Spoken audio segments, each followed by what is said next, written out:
Bismillahirrahmanirrahim. Assalamu alaikum rahmatullahi wa barakatuh. We welcome all our international guests from all over the world who have chosen to join us here on Peace TV today as we look at this important subject of how to call people to submission to the one true God, to Allah. And that Allah has no partners, that He has no sons, He has no daughters, He has no need for anything. He has no wants, He has no requirements.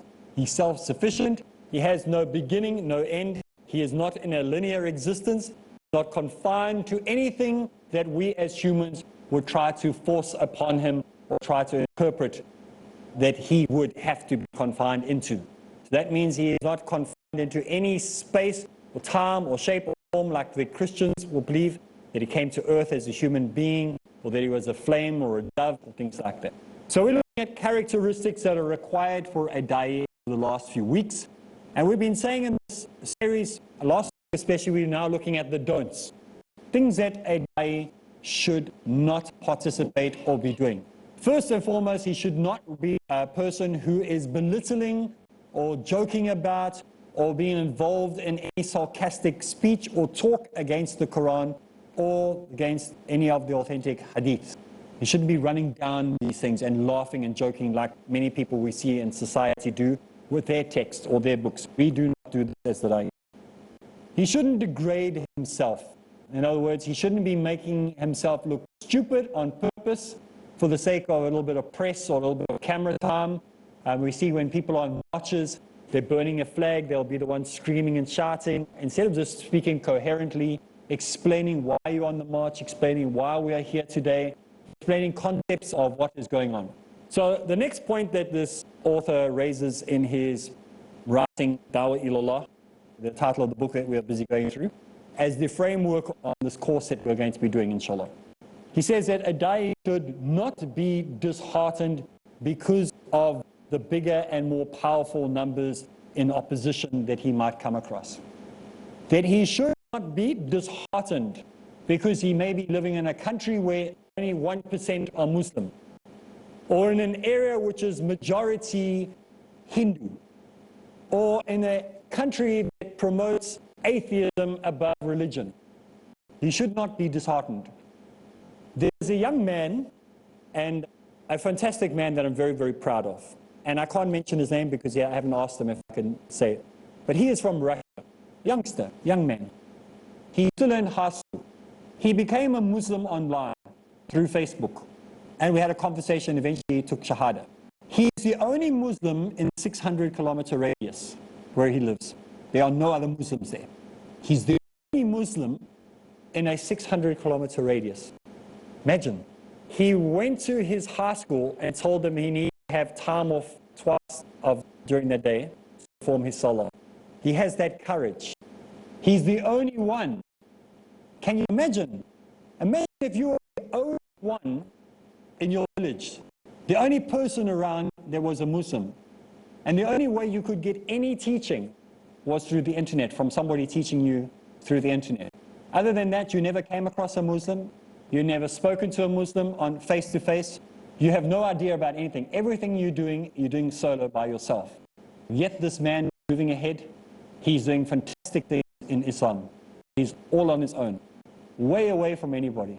Every time I speak to him or hear him, it breaks my heart. Absolutely breaks my heart. Here we have everything given to us on a silver plate in the Muslim community today. Even if you're in a minority country like I am, where there's hardly any Muslims, or not much percentage-wise, we've got so much support. We've got dawah centers, we've got Qurans available, we've got books we can just get. Here's this young man, a school-going boy, probably graduated now, I think he matriculated, he's finished. But he was all alone for 2 years as a Muslim, by himself. And he had to beg for every crumb that he could get to learn about Islam. And so, no matter what opposition came his way, and he got it, everyone thought he was crazy. His school thought he was crazy. His community thought he was crazy. His parents thought he was crazy. Everybody thought he was, even the people on the internet thought he was crazy. And he stood up with a little bit of knowledge that he had. And he had to be taught in English, and it's one of his language. I can't speak fluent Russian. I only know broken phrases. So I had to teach him in English, which is not his language. So you look at the determination. There's a delegation from South Africa that goes to Russia, and they're helping the brothers because there's so many scholars in South Africa. And they're helping the Russian community because many of them don't know even how to read Surah Fatiha. They're having to struggle on their own, but they've got this hunger. The Muslim community is growing so fast in Russia, it's unbelievable. Absolutely amazing. So we must remember, and those people perhaps watching, maybe it's been translated for you, and you're watching in Russia, we are here for you. We are so proud of what's happening in the Russian community. So these people, no matter what opposition comes their way, they are just staying strong. And this is the requirement of a da'i, that you do not give in to opposition. Even though you may be outnumbered, even though you might be the only Muslim there, don't give in to the pressure. In South Africa, if I had given in to the pressure, I wouldn't have said one word, because I receive a lot of pressure. You've already heard on TV before the things that I've been through. But these things make you stronger, better, more powerful as a da'i, that you don't give in. Otherwise, people would have given up a long time ago. You think of all the problems that those early Muslims went through. Think of all the problems that the Prophet Muhammad ﷺ went through. Next point, a da'i should never be afraid of propaganda against him or her. In certain countries, and I prefer not to mention them, where I was banned from going into, they said I couldn't go in there. So we just put up a big screen TV. And we have something called computers these days, in case those countries don't know. And we just go on live.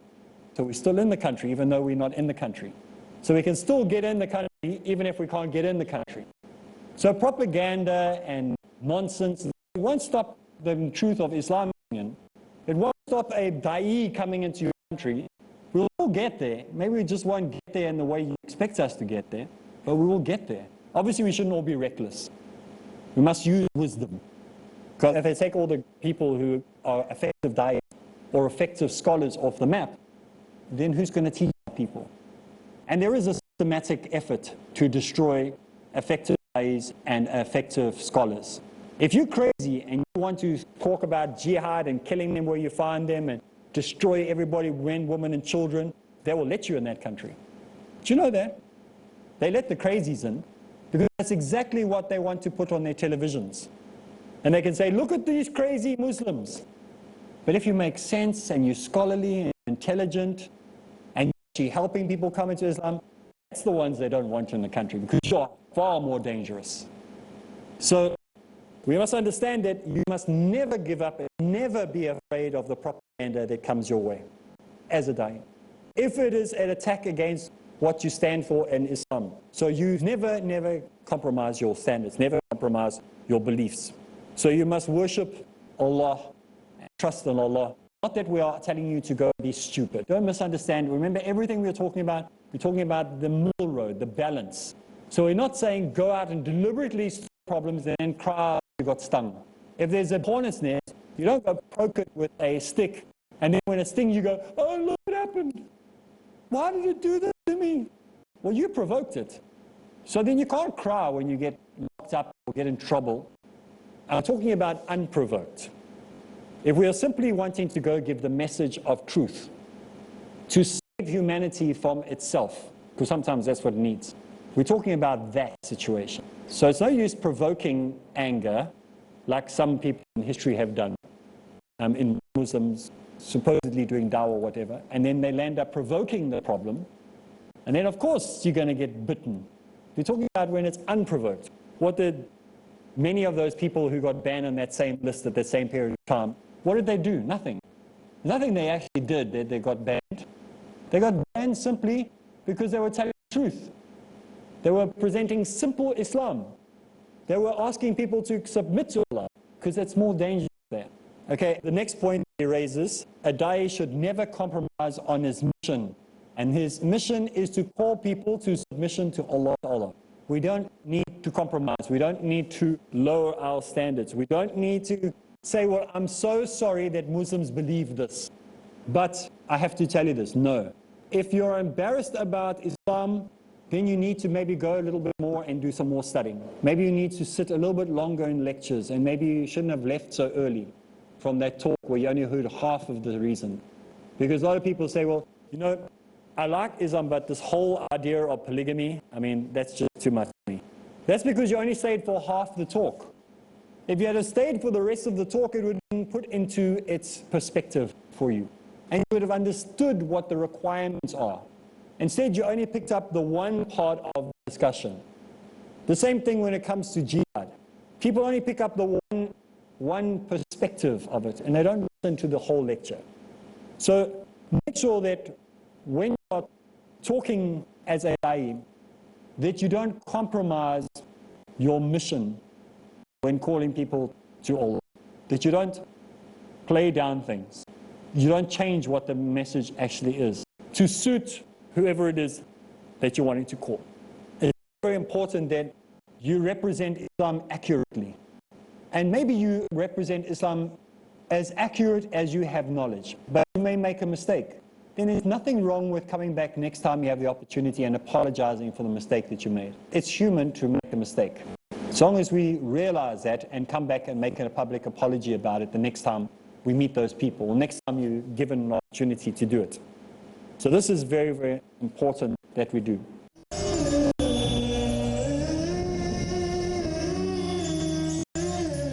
The next point that he raises, a da'i should never compromise on his mission. And his mission is to call people to submission to Allah.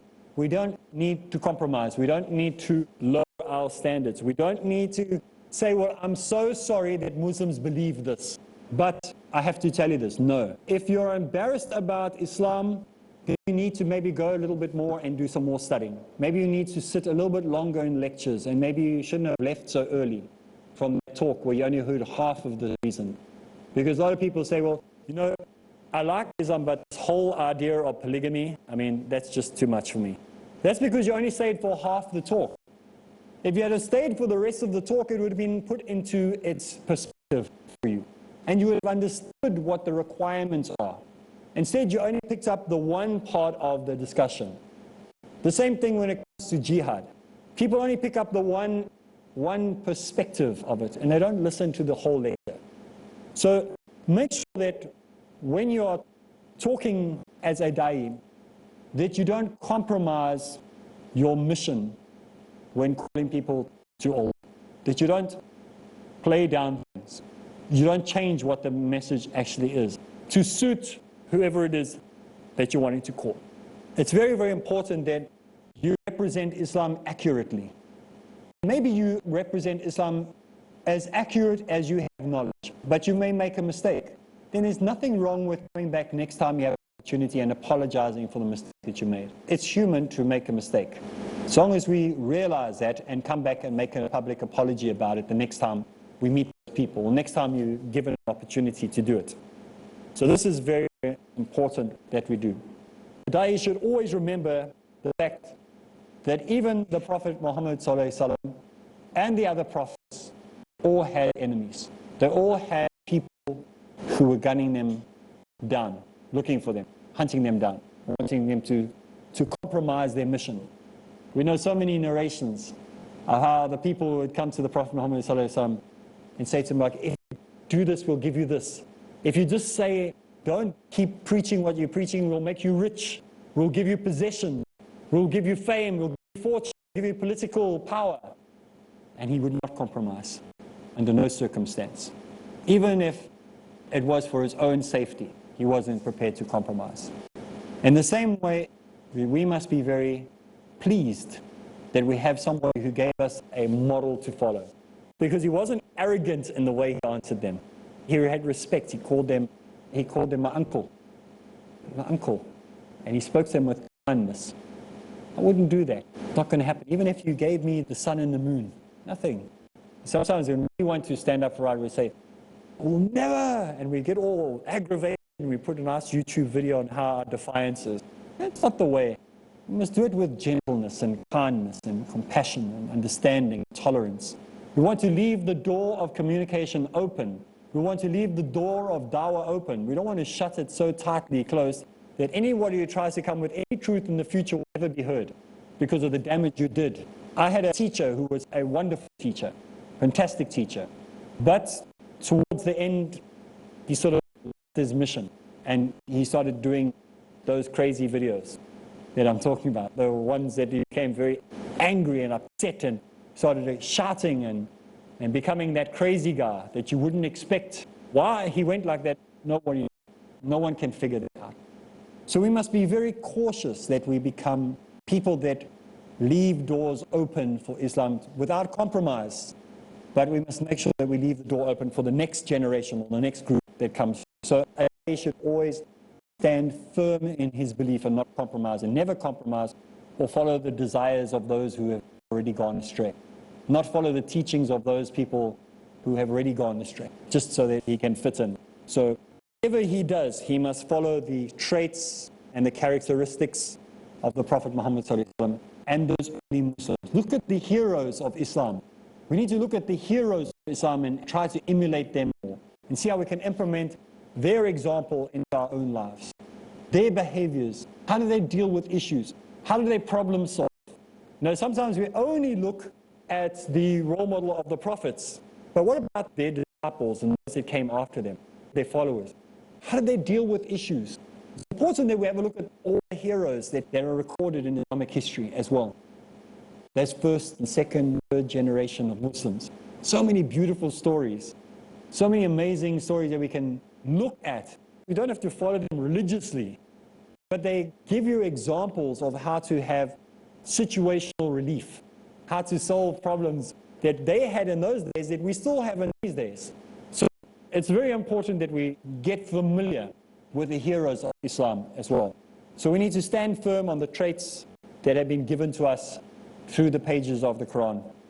And so in that way, the Prophet Muhammad ﷺ will become more alive in our lives. His character will become more alive in our lives, not in the Christian understanding of that, but we'll want to emulate more in the way that we live our lives. The most important thing that we need to understand in this series is that when we are calling people to submission to Allah, that we are explaining to them that Tawheed is a requirement that they have to have before they are introduced to all these other things that we've been talking about. Talking about the heroes of Islam, talking about all these other things. These are important. These are more for mature Muslims, as you've matured a bit. Some people mature in a week, some people mature in 5 or 10 years. There's not one size fits all. With our classes in South Africa where we teach revert classes, you can join anytime. So there's not like a 2-month course. You can join anytime, anywhere, and you can just slot in. And then each person, even though you might come as a group, where they talk, 15, 20-minute talk, and then each break and they get their little set books and they work from the book. So we go to each one and we help each one individually. Because they're all at different levels. Some people will go ahead so fast. Other people will take their time. There's 2 brothers that are in one of the classes. They're both indigenous brothers from the African community. And both university students. If you looked at IQ, are almost the same. Both very, very smart students. But there are huge differences between the understanding and the knowledge. One is Arabic is right up there already. The other one is very, very basic still. This one who's basic of Arabic is here. His understanding of Quran, Tawheed is much higher than this brother. So there are many different, they're not all, it's not one size fits all. So it has to be individually taught. So that's most important that we need to understand that we got to teach them Tawheed in the one-on-one teaching. Must get proper understanding. Means we need to get them relevant books on the subject. No use getting a heavy book. A lot of people get excited and there's a very good book on Tawheed that they want to give to a new revert. It's too heavy for him. Even born Muslims battle with that book. So rather give them something more very basic, just the different forms of Tawheed. That would be much more important to start something with. As he grows and as he develops, or she grows and she develops, then you can introduce them to some of the other more heavier explanations of Tawheed. But they must at least have a basic understanding of the concepts of Tawheed. Not a basic, more than a basic understanding of concepts of Tawheed. Okay. So we see that the other point that a da'i needs to have, according to this book, a da'i should never use derogatory or insulting language with other people, especially for those whom Allah holds dear or in high esteem. So we must be very cautious of insulting scholars Sometimes we find that people will write a book, and in the book they will say, I hate this scholar, and this scholar is a shaitan. You've seen that. You've seen those type of statements written. That is terrible to do, because that scholar is quoting the Quran, he's quoting hadith. Maybe his interpretation might not be the way you like it, but you must rather be specific. Rather say, I have a problem with Areeb Islam because in this line he said this, and his interpretation of this, from knowledge that I have, his messenger knows best, is this, this, and this, this. That's how we should be doing it. That's not how it's happening. What's happening is we're having sweeping statements being made, and people attack people. It's happened a lot, again, where people make these sweeping statements about him. They will say, he's not a scholar. He never claimed to be a scholar. He's a scholar of comparative sciences. He's not a scholar as some people want to interpret the word scholar to mean. So we have to be cautious of the way we say things. Do not use words that are of an insulting language, derogatory terms when talking about, especially so scholars. But also when you're talking about the Jews and the Christians, because we have to be cautious that we don't attack them as people. So we are pointing the issues that we have with Judaism and Christianity as a religion. But I don't like talking about specific people. I might occasionally refer to an apologist, not a Christian scholar. So you'll never hear me talking about a Christian scholar or Jewish scholar and running them down. But I will specifically speak about a Christian or Jewish apologist, because he is somebody who is claiming that he has extra information that can prove his case, and therefore I have to use him to quote that person's name when dealing with his work. Other than that, we shouldn't refer to them by name or attack a person. Just problems with the belief, not with the person. We must play the ball, not the player, like they say in soccer. Well, anyway, that's all the time we have for this week. So you're going to have to join us again, same place, same time. So from us here in the studio, Assalamu alaikum wa rahmatullahi wa barakatuh.